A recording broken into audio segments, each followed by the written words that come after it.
আজকে এই সাদা জবা গাছটাকে বসাবো। অনেক দিন ধরে আনবো আনবো করছিলাম, যাই হোক নিয়ে এসেছি। এই যে তার মাটি আগে থেকে রোদ্রে শুকানো, এই যে টব।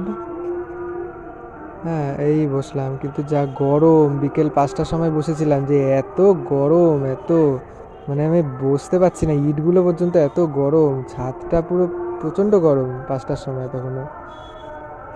এই যে সব রোদে শুকানো মাটি, বিশাল গরম, মানে বসা যাচ্ছে না একটু। আমি জল দিয়ে দিয়েছিলাম ছাদটার মধ্যে, কিন্তু আমার তো দেখে আর মনে হচ্ছে না যে ওখানে জল দিয়েছিলাম যে আগে। এই যে আগে থেকে একটু মাটি দিয়ে নিচটা ভরাট করে দিচ্ছি।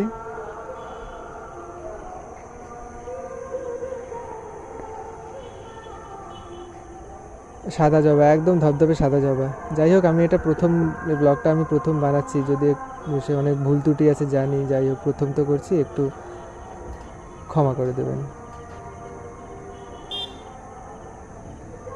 এই যে হালকা মাটিটা একটু, মাটিতে গেলে একটু হালকা ফাটিয়ে নিলাম। এবার এটাকে টবের মধ্যে ঢুকিয়ে দিলাম, তার এবার মাটিগুলো দেবো। এই যে মাটিগুলো দিয়ে দিলাম, এর মধ্যে সব বস্তু একদম ওই গোবর সার, খোল পচা, তারপরে সর্ষের খোল, সমস্ত মেশানো আছে, কলার পাতা খোসা, তারপরে চায়ের পাতা, সমস্ত শুকিয়ে মেশানো একদম, মানে সব সব মিক্স করা একদম। আর ওটা ছিল হাড়গোড়, নিমঘোল, শিংকুচি, এইসব সব মেশানো। এবার বসাবো এটা।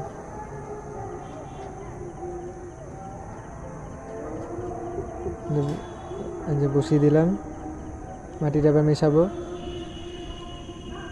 আমি সব গাছ থেকে, সব ছাদ থেকে গাছগুলো নামিয়ে দিয়েছি,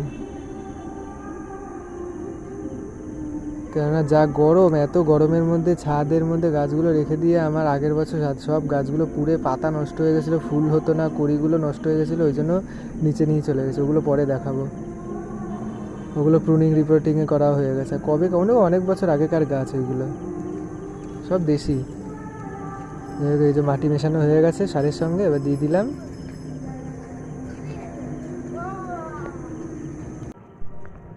খুব গরম লাগছে, আমি একদম পুরো ঘেমে ভিজে গেছি একদম। যাই হোক তাড়াতাড়ি করে দিয়ে দিলাম, আর ভিডিওটা একটু ফাস্ট করেছি, কেননা না হলে এই ভিডিও বহুত বড় হয়ে গেছিলো, শেষও হতো না। মাটিগুলো দিয়ে দিচ্ছি, এই যে মেশাবো।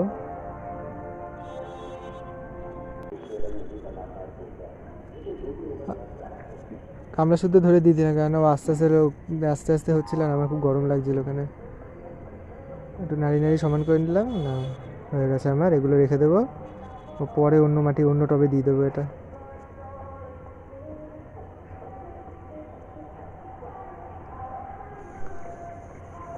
কেঁচো ছিল অনেকগুলো ভিডিও।